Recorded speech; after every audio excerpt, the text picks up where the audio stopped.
సమస్యల పరిష్కారం కోరుతూ గుంటూరులో సమగ్ర శిక్ష కాంట్రాక్ట్ అవుట్సోర్సింగ్ ఉద్యోగులు ఆందోళన 17వ రోజు కొనసాగుతుంది.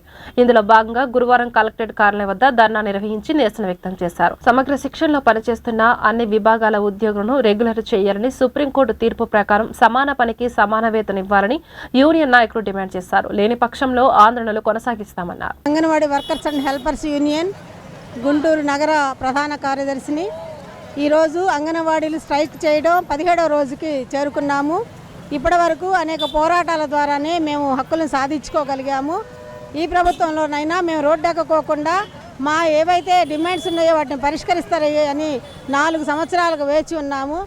ప్రభుత్వం నుండి ఎటువంటి స్పందన లేదు. ఇప్పుడైనా సరే మమ్మల్ని అనేక సార్లు మా నాయకుల్ని పిలిచి చర్చలకి మా సమస్యలు పరిష్కరిస్తామని చెప్పి ఆశ చూపిస్తూ ఈ ప్రభుత్వం మొండి చేయి చూపిస్తూ ఉంది. దీన్ని మేము తీవ్రంగా ఖండిస్తూ ఉన్నాము. అలాగే అనేక ప్రాంతాల్లో ఎమ్మెల్యేలుగా వైసీపీ నాయకులుగా ఉన్నటువంటి ఎమ్మెల్యేలు, ఎంపీలు నోటికొచ్చినట్టు దుర్భాషలు ఆడుతూ ఉన్నారు. అంగన్వాడీలను చూసి సంస్కారం నేర్చుకోమని మేము తెలియజేస్తూ ఉన్నాం. ఇప్పుడైనా ప్రభుత్వం మా ఆ బాధలు ఆలకించి మా సమస్యలు పరిష్కారం చేయాలి. వేతనాలు ఏదైతే ప్రధాన డిమాండ్గా మా వేతనాలు పెంపుదల చేయాలని మేము కోరుతున్నామో దాన్ని పరిష్కరించి మమ్మల్ని విధుల్లోకి తీసుకోవాలని చెప్పి మేము డిమాండ్ చేస్తూ ఉన్నాం. గత ప్రభుత్వం 10,500 దాకా ఇస్తే ఈ ప్రభుత్వం 7,000 నుంచి 11,500 ఇస్తున్నామని చెప్పి పచ్చి అబద్ధాలు ఆడుతూ ఉన్నారు. ఒక్కసారి మీరు వెనక్కెళ్ళి, మీకు చదువుకున్నారు కదా సీఎం గారు, మీరు ఒకసారి జీవోలు తిరగ చూసి మీరు వచ్చినాక మాకు ఏ జీవోతో 1000 రూపాయలు పెంచారో ఒకసారి చూడమని చెప్పి మేము ప్రశ్నిస్తూ ఉన్నాం. ఇప్పుడైనా అనేక చోట్ల అంగన్వాడీలు ఈ రోజున చనిపోతే మా రూపాయి ఇచ్చేటటువంటి ఏది లేదు. మట్టి ఖర్చులు కూడా ఈరోజు అంగన్వాడీలుగా మేమే మా వాళ్ళు చనిపోతే ఎంతో కొంత మేము సహాయం చేస్తూ ఉన్నాం. ప్రభుత్వంగా మీరు స్పందించట్లేదని చెప్పేసి మేము మీకు తెలియజేస్తూ ఉన్నాం.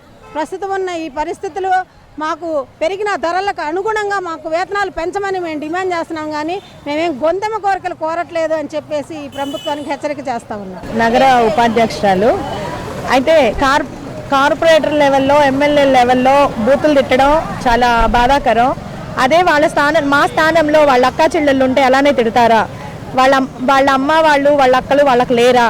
అయినా అలా బూతులు మాట్లాడడం అది కరెక్ట్ కాదు. మేము 17 రోజుల నుంచి సమ్మె చేస్తుంటే మొండిగా ప్రవర్తిస్తుంది. కానీ మా డిమాండ్స్ సుప్రీంకోర్టు తీర్పు ప్రకారం గ్రాట్యుటీని అమలు చేయాలి అని అంటే దాన్ని ఆలోచిస్తాము, 15 రోజులు గడువు ఇవ్వండి అని చెప్పేసి మాట్లాడుతున్నారు. కానీ 15 రోజులు ఇన్ని రోజుల నుంచి చేస్తుంది వాళ్ళ కళ్ళకు కనిపించట్లేదేమో, కళ్ళకు గంటలు కట్టుకున్నారేమో. ఆ ముక్క కొంచెం తెలియజేస్తే బాగుంటుంది అని చెప్పేసి తెలుసుకుంటున్నాం.